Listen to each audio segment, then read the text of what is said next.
What is going on, guys? This is the Elusive Gamer here again, and with episode 3 of Fallout 4, speculation, a bit of speculation and wishlist. And today it's an overall video that's going to be a bit longer than the other ones. Generally these are 2 to 3 minute long videos. This one's probably going to run into about 5 minutes, because I have a couple different things to talk about. Sorry if my screen went blank for you there for a second. And it's concerning the wasteland in general. This might even be a two-part, so keep your eyes out. You need to go away. So actually, I have everything right here that I kind of want to talk about. And first of all is factions. And here you can see my snazzed up Caesar's Legion mod that I have. But anyways, these are legionaries. And these are kind of important because these are the legionary assassins that come after you after you're vilified by the Caesar's Legion. And the reason I think these are important is because they add a dynamic faction system to the game that can be improved on, but is already pretty advanced, because it reacts to how you play. So this character obviously is helping out the NCR. I think I might have even beat the NCR questline already. So because of that, I'm now being attacked by legionaries, and they constantly attack me. And so that's kind of, I think that should be returned in Fallout 4. Different factions you can join, hit squads trying to kill you, make you feel important and hated at the same time. The second thing is interesting locations.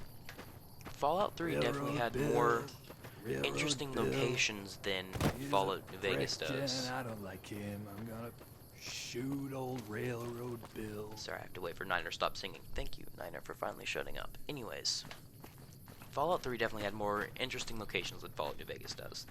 There's Helios 1, which is a pretty fun location to visit, and there's a few other things around here, but Fallout New Vegas has giant stretches of nothing. Fallout 4 will not have that, or we will have some major problems.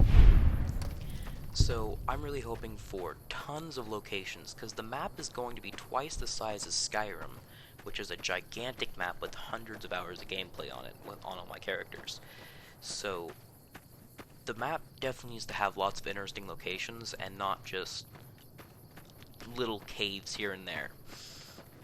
Thirdly, actually, is variety of enemies and what they carry. Right now in Fallout New Vegas, and Fallout 3 was guilty of this too, you run into the same mutants and enemies over and over again. I think in Fallout 4 there should be a very wide variety of mutants, especially mutants, and enemy factions that you fight, each with different gear and leveled list items, just to keep the game interesting so you're not killing the same fiends over and over again. Also, speaking of the map being gigantic, there needs to be a transportation system in Fallout 4, and I'm not talking about fast traveling. I want cars or some other form of transportation. Also this, which is sadly a mod, but being able to see your feet and hands. A very small thing, but important nonetheless. And probably finally for this part of the episode, traveling merchants. They are obviously here in Fallout New Vegas, but they need to come back in Fallout 4, and it looks like they will, but they need to be more widespread and more dynamic. I saw an interesting idea somewhere that they should, if you kill one, cities and towns will be affected. And I think that's a great idea, because then it gives you a reason not to just go around murdering and shooting everything that moves in the wasteland, unless that's the kind of character you want to have.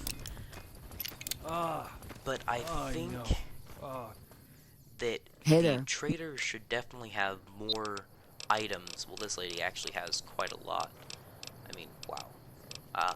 But most of the time, traders don't have anything in their inventory. And that definitely needs to change, because in Fallout 3, they had a pretty nice supply of items to trade that actually made you want to go out and look for traders. And hey man, can you do Heartbreak Hotel? It's my birthday. And Fallout New Vegas just doesn't have that. Actually, this is the final one. Interesting characters and backstories. you have this guy here, the Lonesome Drifter, which, if you've never talked to him, you probably should go find him. He's over here by this giant sarsaparilla sign. And it hints a lot towards his dad being the mysterious stranger. And I will actually Hey, you ever heard this Mr. New go Vegas guy on the radio? one step He's closer okay, to that. but I'll do way He better job has than him. a guitar here, Hey, which you can hear an maybe that's acoustic what I guitar, should do when I get to Vegas. You know, storm in which there, you can take hear every over time. the place. You need to shut up. Open Every the news time. station. I'll call it radio. 'Cause you know I You raided need to the shut up. place. Sorry, guys. And, He's kind of annoying sometimes. But never anyways, mind. you can hear that every time you pull out the mysterious stranger. And also, just let me save real quick, and I will show you. This guy has a very interesting weapon on his body when you kill him.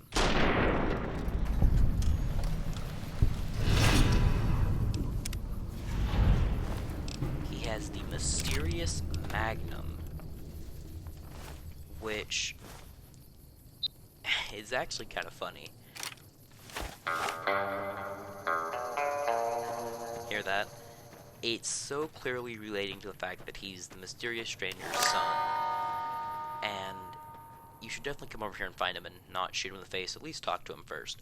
But he's an interesting character with a funny backstory that you find out here. And so I hope Fallout 4 has more of that, because it definitely makes traveling the wastes just that much better when you can find people out here that have stuff to tell you and backstories to learn and quests. And the absolute final thing is atmosphere. And if you've ever played Fallout, you've probably seen by now that the darkness isn't that dark. Certain mods on the PC can enhance this, but I hope darkness in Fallout 4 is a lot darker to actually simulate, well, being outside in the middle of the night. So this right here is what darkness should look like. You have to huddle around the light to stay alive and to not die of fear out there in the wastes.